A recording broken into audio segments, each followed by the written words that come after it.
제가 아까 낮에 이미 영상 촬영을 다 끝냈어요. 그런데 지금 일하는 중간에 연락이 여기저기서 오더니 저희 매장에 관련된 기사가 인사이트에 올라왔다고 하더라고요. 그래서 저도 확인을 해봤는데 인사이트 페이스북 그리고 인사이트 푸드 인스타그램에 올라왔더라고요.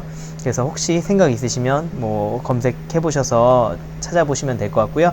저희가 실제로 거짓말을 하는 게 아니에요. 실제로 있는 메뉴들과 제가 만든 그런 매장 시스템, 컨셉 이런 것들을 가지고 실제로 이렇게 유튜브 영상을 촬영하고 이렇게 교육을 해드리려고 하는 거니까 많이 구독과 좋아요 눌러주시길 바랍니다.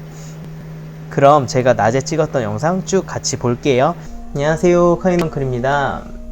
오늘은 날씨가 많이 더워져서 슬슬 카페를 운영하시는 분들한테는 뭐 빙수에 대한 고민이 많으실 거예요. 그래서 더 더워지기 전에 여러분들에게 빙수에 관한 이야기를 좀 드려볼까 하고 영상 촬영을 하고 있어요. 우선 저희 매장 카이넌클 같은 경우는 뭐 수원에서 그리고 영통에서 빙수 했을 때 손꼽히는 매장이에요. 뭐 여름만 되면은 여기저기서 빙수를 많이 판매를 하곤 하는데 수원, 영통, 그리고 뭐 양푼 빙수 이렇게 얘기를 하면 저희 매장이 언급이 많이 되기도 하고요.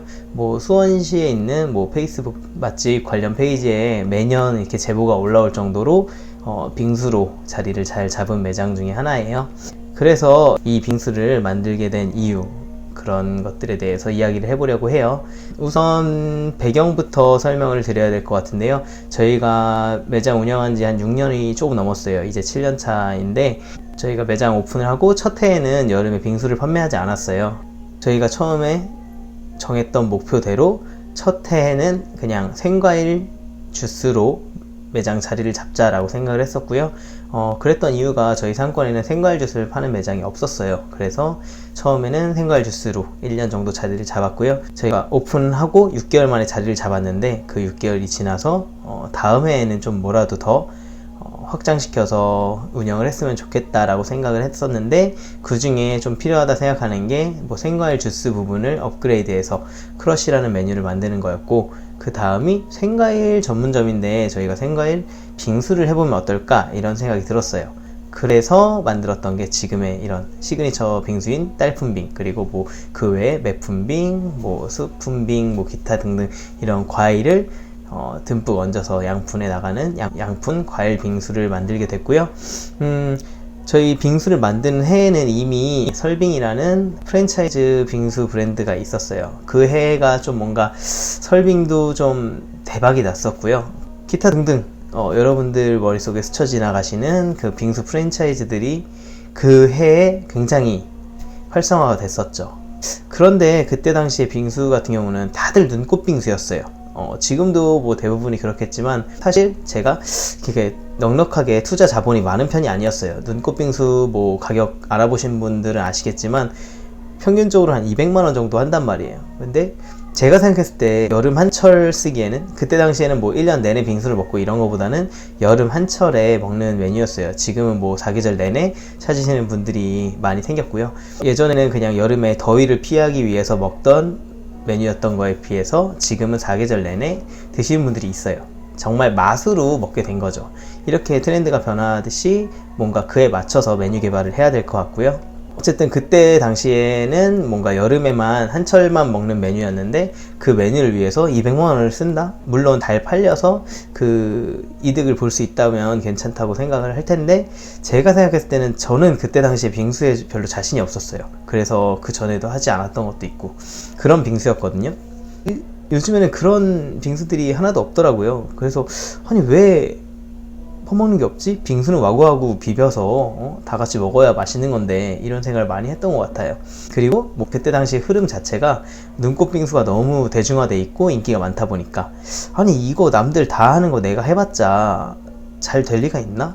평타 치면 다행이고 분명히 평타 이하의 성과를 낼 것 같은데, 이런 생각이 들더라고요. 그래서 우리는 과감하게 눈꽃 빙수를 포기하기로 했습니다. 대신 우리는 눈에 보이는 토핑을 엄청나게 많이 해줘보자. 정말 가성비, 그때 당시엔 가성비라는 말을 안 했었지만 정말 가성비 좋은 그런 빙수를 만들어 보자, 그런 메뉴들을 쌓아가 보자 라고 생각을 했어요. 그렇게 해서 나온 게 지금의 이 딸품빙입니다. 딸품빙이 먼저 나오고 그 해에 정말 SNS 대란이 일어났어요.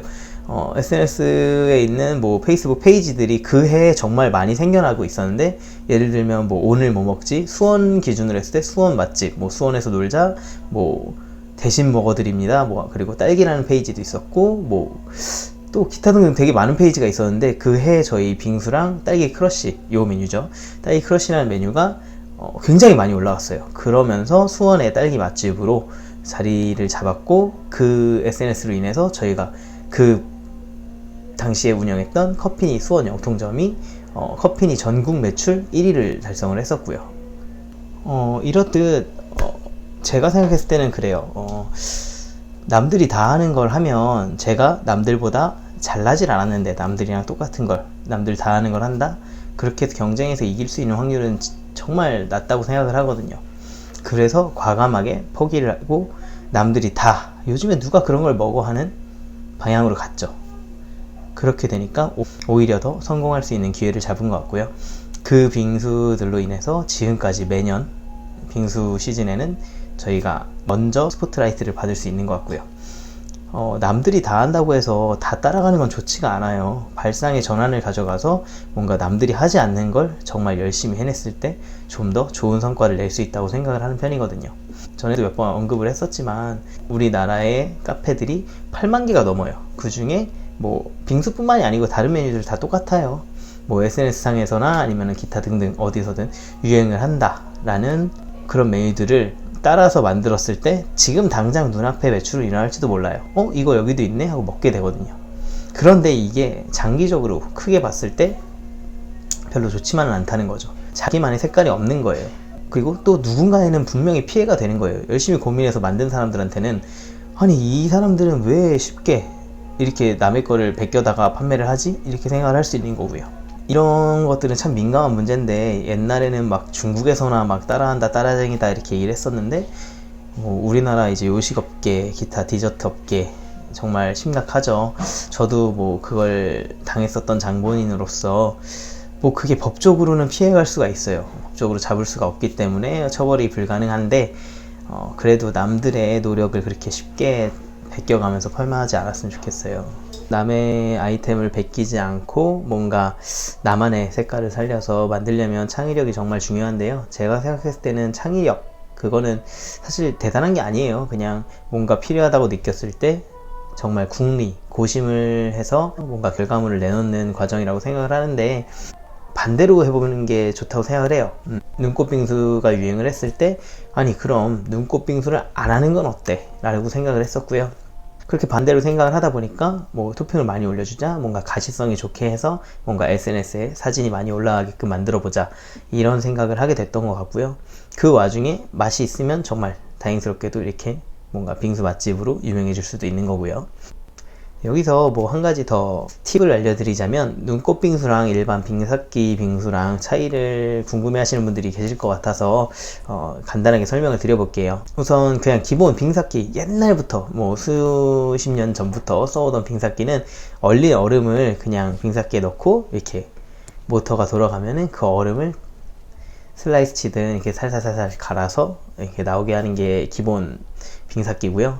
눈꽃 빙수 빙삭기 같은 경우는 우유를 얼려요. 우유를 얼리는데 뭐 대형 프랜차이즈들이나 좀 고급 빙수 매장 같은 경우는 우유 100%를 쓰는 데도 있긴 있고요. 대부분의 그냥 좀 그래도 눈꽃 빙수 기계 중에 좀 중저가를 쓴다 하는 데는 뭐 우유 8대 물 2 이 정도에서 얼려서 쓰는 경우가 있고요. 우유를 얼려서 빙수를 만들다 보면 질감이 훨씬 더 부드러워지고 뭔가 고소해져요. 우유 맛이 나니까. 빙수 같은 경우는 뭐 한간에서 하는 얘기가 정말 많은 게 4명 뭐 5명이 와서 빙수 하나 시켜놓고 드시고 간다, 뭐 자리만 차지하고 남는 건 별로 없고 매출이 오히려 더 떨어지게 하는 거다, 뭐 이렇게 얘기를 많이 하세요. 뭐 대부분의 매장들이 그렇기도 하고요. 그런데 이거를 뭐 잘 만들어 가면 매장에서 어떻게 운영하느냐에 따라서 조금 다르게 할 수도 있는데요. 어떤 매장은 1인 1메뉴다 뭐 이런 식으로 해서 빙수를 한 명당 하나씩 시켜야 되는 것처럼 빙수를 시켰음에도 불구하고 음료를 각각 하나씩 시켜라, 이런 경우도 있어요. 근데 매장 상황에 맞게 얘기를 하시면 될 것 같습니다.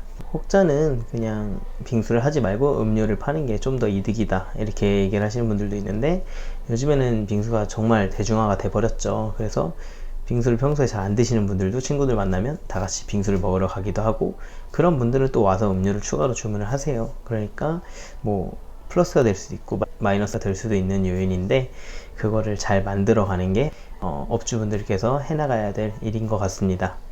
여름에 빙수가 정말 많이 나가기는 해요. 확실히 잘만 만들어 놓으면. 근데 그 잘 만든다는 게 쉽지는 않으니까 정말 고민 많이 하시고 이런저런 생각들 많이 해서 정말 창의력 있게, 뭔가 개성 있게 빙수를 만들었으면 좋겠습니다.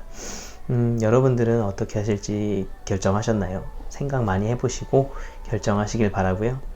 긴 영상 봐주셔서 감사하고요. 다음에는 또 다른 내용으로 찾아뵙도록 하겠습니다.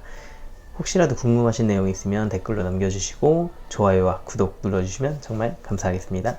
그리고 마지막으로 저희 매장에서 배달의 민족을 통해서 배달을 하는데 실제 리뷰들을 이렇게 보여드릴게요. 이 리뷰들을 보시고 뭔가 참고가 될 만한 사항들이 있겠다 싶으시면 제 인스타그램 요 카인덩클 들어오셔서 확인하시면 될 것 같습니다. 그럼 구독과 좋아요 다시 한번 부탁드리고 다음에 또 인사드릴게요.